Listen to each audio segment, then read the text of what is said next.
Hello viewers, I am B. Bhavani, Assistant Professor, Department of Pharmacy, Chaitanya Deematubi University. Today I am going to present a lecture on aerosols. So coming to the definition of aerosols, aerosols is a pressurized dosage forms containing one or more therapeutic active ingredients which upon actuation emit a fine dispersion of liquid and solid materials in a gaseous medium. So the system depends on the power of compressed or liquefied gas to expel the content from the container. So here to expel the content from the container, we need to develop inside the container. So it depends on the pressure that is developed by the product concentrate along with the other formulation ingredients. So why these pharmaceutical aerosols are advantageous over the other pharmaceutical formulation means there are several advantages. So first one is no manual or direct contact with the medicament, as these products are filled into the sealed container, so there is no manual contact, so that we can minimize the contamination of the medicament. And next advantage is that easy withdrawal of the drug. So the product from the container will be dispensed by actuating the valve. So it is easy to withdraw the drug by simple actuation. And next, easy and convenient to apply. So these aerosol formulations can be applied to a targeted area. So it is easy to apply wherever we want on the body part. And next, faster onset of action, as the product in the aerosol formulation will be in a fine particle stage, so the drug particles are readily available for the pharmaceutical action. And next, a specific amount of dose or drug can be removed from the container. So by using meter dose valves, so a desired amount of dose can be withdrawn from the container, so wastage can be minimized. And next, release the contents in controlled and uniformly. So by using the valves, so the product from the container will be delivered at a controlled rate and uniformly. And powders can be administered as aerosols. Not only the solutions and semi-solids, powders can also be formulated as aerosols. And no microorganisms can enter into the sealed containers, so that microbial contamination can be minimized, so that sterility of the product can be maintained. And avoid the first pass metabolism, as some drugs may undergo metabolism in liver once it is administered through the oral route. So those drugs can be formulated in the form of aerosols to avoid the first part metabolism to deliver the targeted delivery. And drugs can be protected from the light and environmental oxygen, so which are very much sensitive to be degraded by light and environmental oxygen. And another advantage is provide efficacy of a drug. So as the drug in the fine divided state, so it is completely utilized for the absorption into the systemic circulation. So maximum amount of the drug will be utilized and irritation can be reduced. So as these aerosols can be used as topical formulations, so irritation which may exist by using some ointment preparations, that can be avoided, as these aerosols can be sprayed as a fine thin spray, so that we can minimize the irritation due to the drug, and can be used to local or systemic application. So these aerosol applications, they can be used in both ways, like local application and for systemic application. And next, coming to the disadvantages. So disadvantages, first disadvantage is that costly. So as these aerosol formulations require excipients to develop the pressure like propellants. So these propellants are costly. So the total formulation cost may be high compared to other dosage forms, and difficult disposal of empty aerosol containers. So most of the aerosol containers are made up of metal and glass, and so these may create dump, so difficulty in disposal. And next, the container size also big compared to other dosage forms, so it may create dump, so disposal of containers is difficult. And some propellants may cause allergic reactions, so in some cases these formulations may be allergic to the some patients. And next, chances of explosion. So as the delivery of the drug from the container depends on the pressure, so we need to maintain high pressure inside the container, so sometimes there are chances of explosion. And sometimes propellants may cause toxic reactions, so some propellants may react with the drug in drug products, so they may cause some toxic reactions, and some formulations is difficult. So handling of propellants, explosive propellants may be difficult, so during formulation we need to take care of we need to take some precautions to avoid the explosions.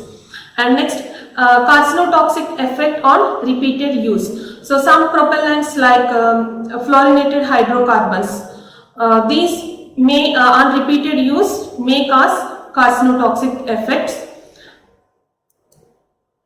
And keeping these points in the mind, so we need to consider some desired characteristics to formulate a good aerosol formulation. So first one is it should be less explosive, and it should be uniform and constant dose delivery, and it should be non-allergic, and it should be economic and low cost. It should be available at low cost, and it should be easy to handle, and the container should be non-breakable, as it has to maintain high pressure inside the container. The container should be non-breakable to withstand the high pressures inside the container. And during the disposal of the containers also, not only the containers as well as propellants, this should be eco-friendly. So these are the desired characteristics of an ideal aerosol formulation.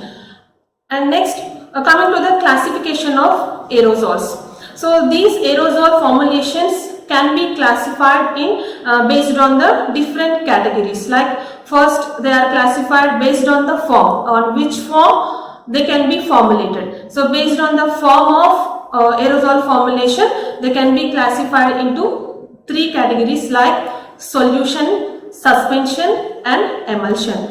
And based on phases, so how many phases the formulation contains, based on that also they are categorized into different categories like two-phase system. So these two-phase system contains vapor plus liquid, and three-phase systems along with the vapor and aqueous, they also contain additional phase like propellant.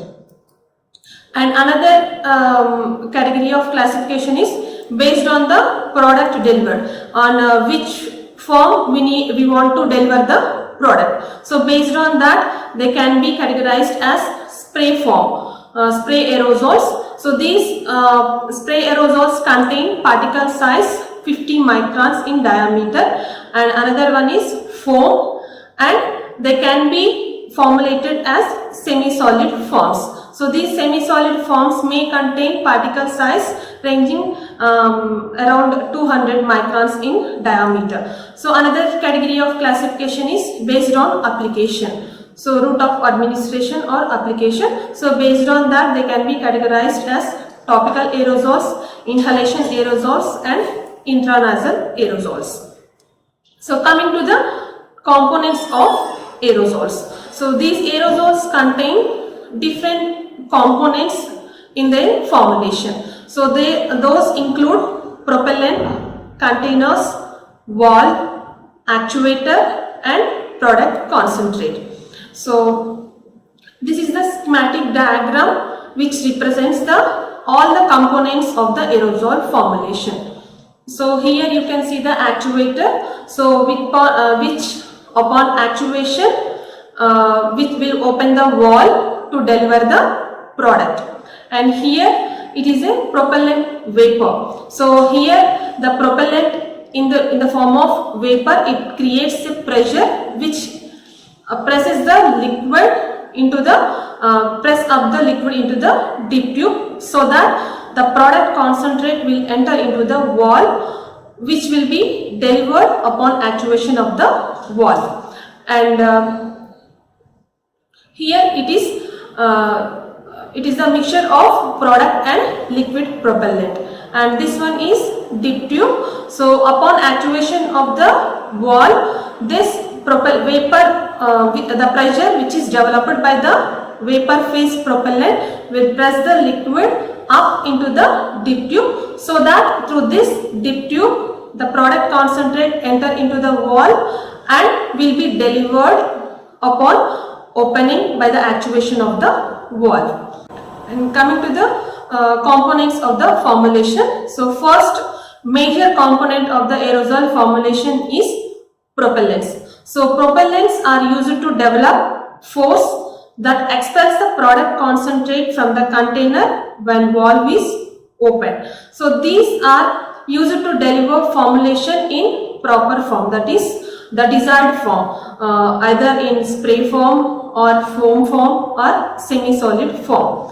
They help in maintaining proper pressure in the container and are considered as important elements in the formulation, as the product delivery from the aerosol formulation depends on the pressure which is developed inside the container, and these propellants are responsible to create the pressure inside the container. So the propellants are the major components in the aerosol formulations which contribute to the pressure which is responsible to deliver the product concentrate from the container.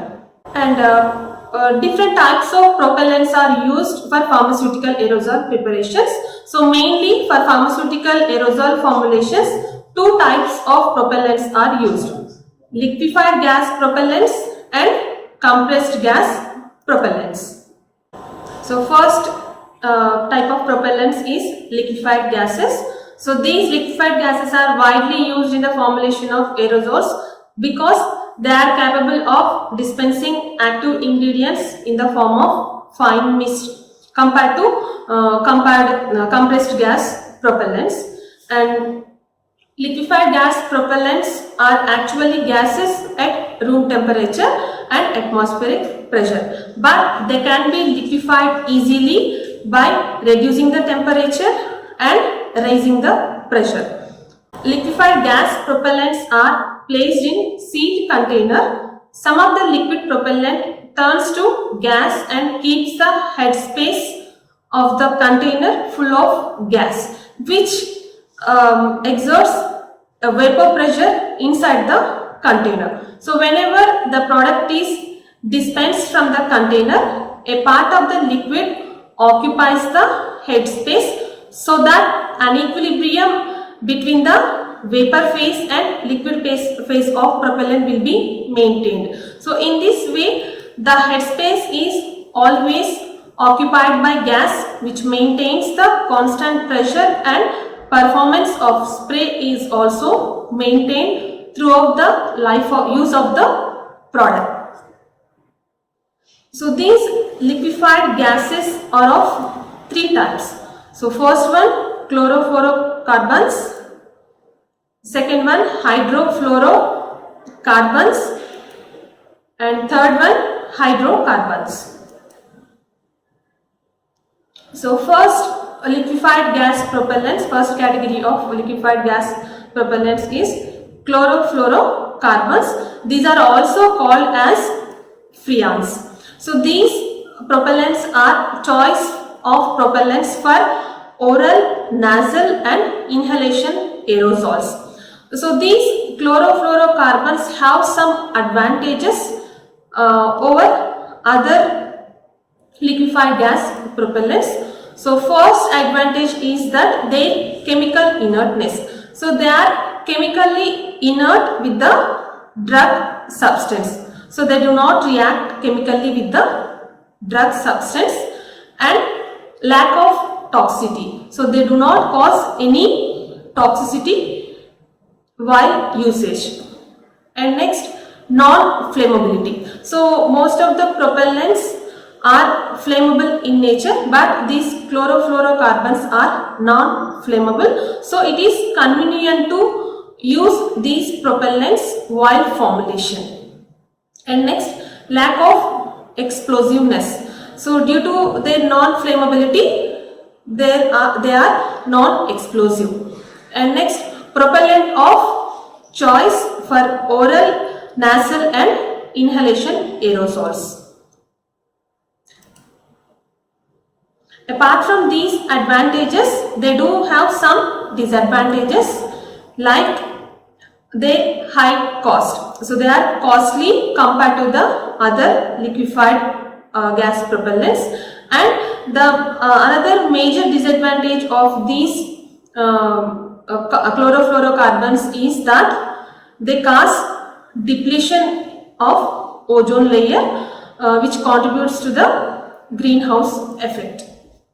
So some of the examples of chlorofluorocarbons which are widely used in the pharmaceutical aerosol preparations are trichloromonofluoromethane, that is commonly named as propellant 11, and dichloro-difluoromethane, which is commonly named as propellant 12, and dichlorotetrafluoroethane, so that is commonly named as propellant 114.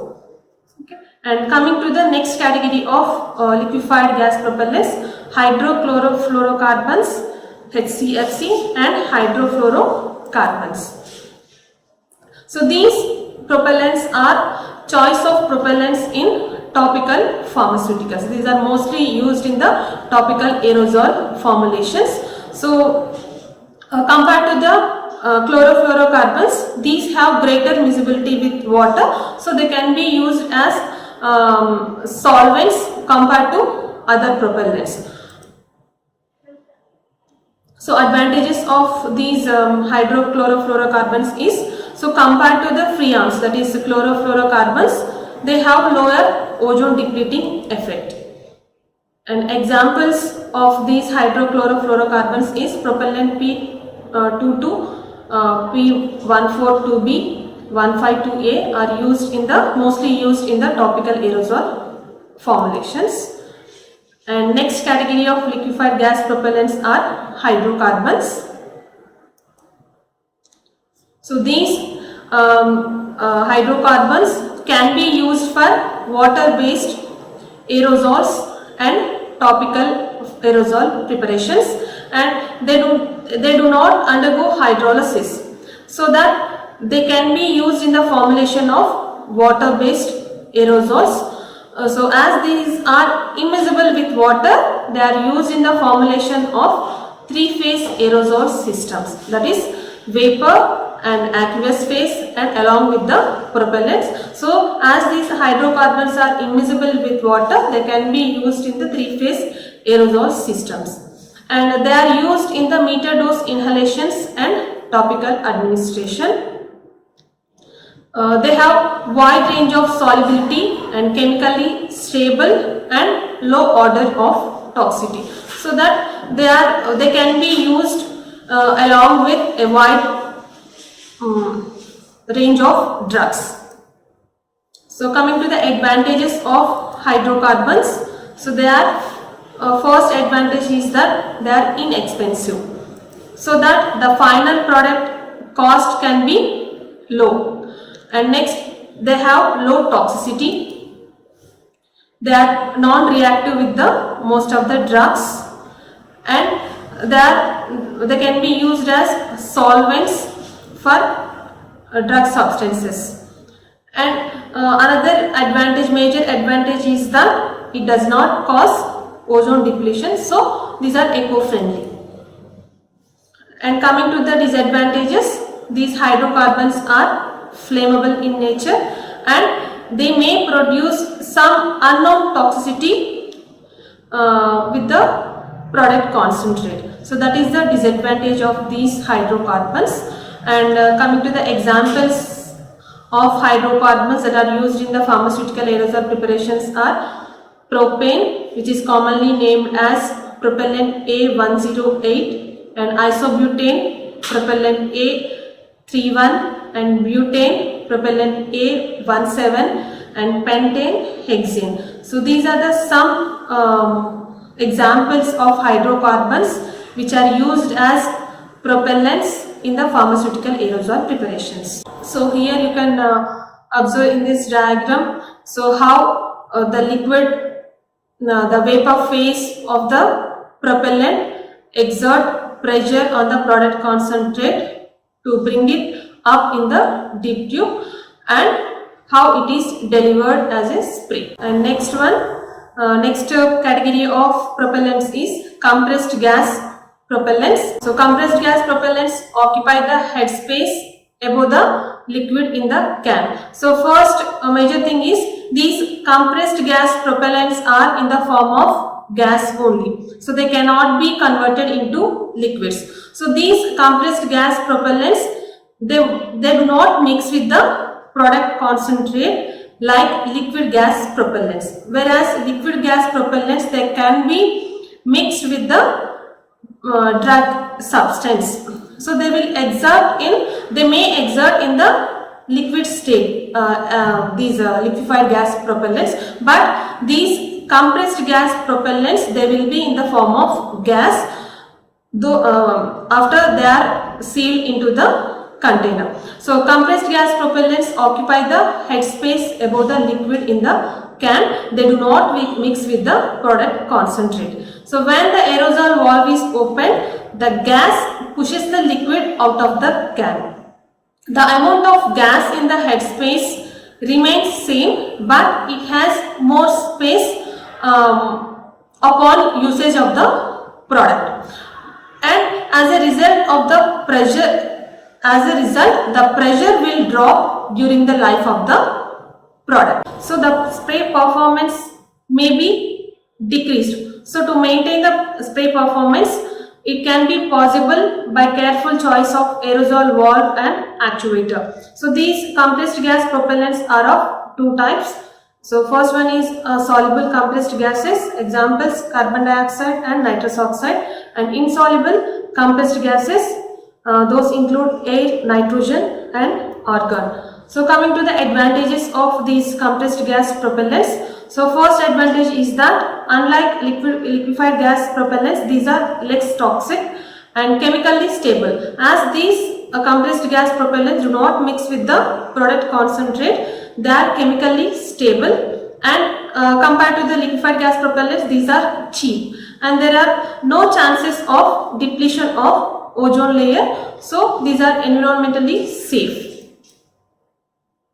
And coming to disadvantages of compressed gas propellants. So sometimes pressure drop during usage as the amount of propellant remains same, but the product concentrate will be decreased upon usage. So there may be pressure drop during the usage of the product.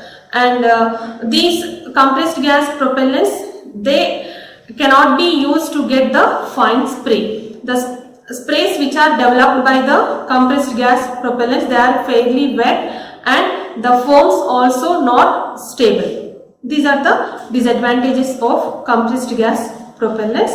That's all for now. We'll continue in the upcoming sessions. Thank you.